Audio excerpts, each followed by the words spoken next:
Now then, he's the judge who's known for his very honest critiques since the very beginning of Strictly Come Dancing. But Craig Revel Horwood recently came out from behind the desk to become a contestant as he transformed into the fabulous Knickerbocker Glory on The Masked Dancer. So good! Craig joins us now. So, you were being judged, you were not a judge. How was it? It was dreadful.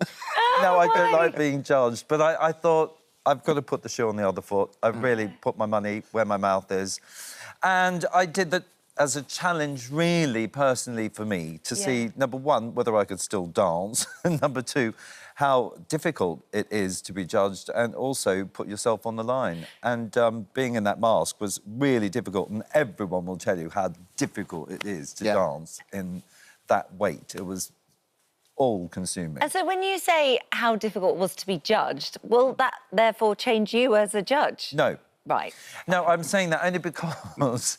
I mean, yes, I will feel for the contestants on Strictly Come Dancing, and I do. You know, I encourage them, I try and do that. But it's, I think, you know, I'm up there to do a job, and I'm there to judge that 1 minute 30, and I can't lie to myself or the nation, can I, No, really? you can't. When were Just because I feel sorry for a to. poor little celebrity who's come on the show.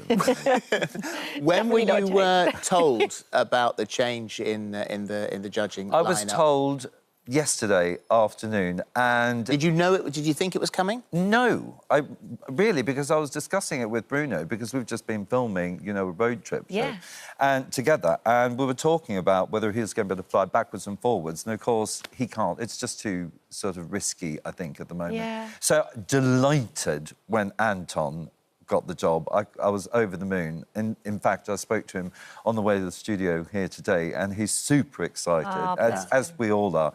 And isn't it about time, darling? I mean, there is, you know, a point in your life where you have to give up, you know, the dance shoes and hang them up at some stage. Yeah. You know, so he deserves it. Well, and no one... really I mean, great. he knows the show inside out, Of you course, know, so... yeah, well, he's original. But when are you live for the first time? We go live at the end of September, I think. So first week surely of October. the travel will be sort of back to normal by Well, you then. say that, but will it? You know, and it's still risky whether or not, you know, masks are not It seems early to make that decision. Well, beyond... I think it had to be made, you know, in order to get the show on the road. Yeah. You know, you have to make decisions in advance. And when it's so up in the air where you're juggling, you know, there was a lot of juggling with Strictly last year, and really it's, you know, I think the best sort of possible solution. You know, Bruno's not out in that way. You know, he may come back next year, who knows? But I'm so delighted to welcome Anton he'll be onto great. the panel. And I mean, it was amazing. You were one of the first sort of big live shows like that to get back or to have contestants sort of working so closely together. And you did it so well, and it was brilliant. But I guess you're probably all hoping that this time restrictions will be easier. Well, I hope so, because then we can have a studio audience. Yeah. Otherwise, there's no one to boo me, darling, and I missed you that missed last. the I had to boo myself.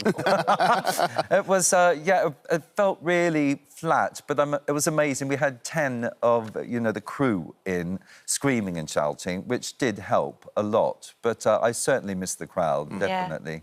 And hopefully this year, fingers crossed, you know, it will go steaming ahead. There are two brilliant paperbacks out today. One of them is yours. It is, darling. Dances and Dreams on Diamond Street. It's my first novel, and it's now in an affordable paperback range, darling, for £7.99, I think, which is better than £19.99, isn't it, for hardback? And everyone says it's better for the environment to have, you know, paperbacks. So I'm delighted that's out, and it's actually... It's a novel. It's fiction, but it's really based on Well, they say life. write what you know, don't they? Well, and this is back to your days, the Absolutely. 1990s in Camden. Yeah, the 90s in Camden, where I used to live at a place that we christened the Heartbreak Hotel. And it was in Pratt Street, but I thought... Dances and Dreams on Pratt Street doesn't sound particularly nice, so changed the name to Diamond. And we had a great time, but it was the time just when mobile phones were coming in, where we had our first fax machine ever, you know, and so communication was huge, you know, between people. If you were going to meet someone, for instance, at Covent Garden, you went to meet them. And if you were an hour late, that was the friendship gone, you know, so it was all of that. And it's about this guy, Danny, who works through his life as a dancer and then then becomes and transitions into a choreographer, and all the various people in there, you know, that are eclectic. And it's a really good romp. You've written 3 autobiographies up to now, Yeah. and I imagine there's been just being you and having the life and the wonderful people you mix with, there are so many stories. A lot of the stories you couldn't put into the autobiography because they would be too revealing to certain people. Yeah, that's right. However, what you have done is change the names. Is change the names. Is that cheating? No, it's not really, I think is it? It's genius. Well, Change the names and put them in the book. Flicking the switch and doing all of that, you know, all the stuff that I sort of got up to. And plus, I was surrounded by really mad characters who couldn't be named and shamed. Yeah. So I thought, well, I'll just change their identities, darling. So I did, and that was the fun about it. And of course, all my friends reading it saying, is that me? That is definitely me. I definitely had that cider bath, darling, with you. You know, it's one of those sort of scenarios. Yeah. So it's been great. And actually, my friends, you know, the people that were at the Heartbreak Hotel are really proud of it and also, you know, want it to continue. And it's written in such a way that you want to find out more. Yeah. This is introduction to all the characters. As you know, otherwise it becomes War and Peace. You know? Yeah. It's a little bit sort of Tales of the City, isn't it? It is a little bit. You're an Madrigal. Yeah, exactly that. Yeah, it is a little bit that. But not set in San Francisco, obviously set in Camden Town in the 90s. And anyone out there that, of course, knows Camden in the 90s, darling, it was a mad place, you know. The Black Cat was open and, you know, all the clubs and things there. But I really missed that era, actually, and that's why it was a great to go back to. Relive and especially in lockdown, I found it, you know, it took me a couple of months in lockdown to sort of get it all together.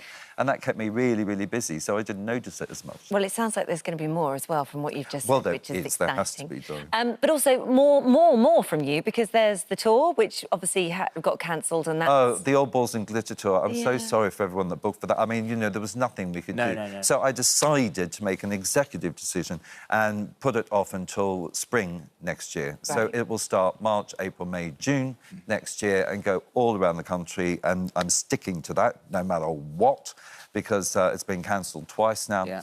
And then, of course, Strictly Ballroom happens that year as well, 22. And also, we should say, because you hinted at it just in our final moments, you have got your spending 3 weeks in a car with Bruno. Oh, yeah, You've got your road trip around the UK. Yeah, that sounds great fun. That's right. I can't wait for that. Craig and Bruno's Great British Drive. And you survived it.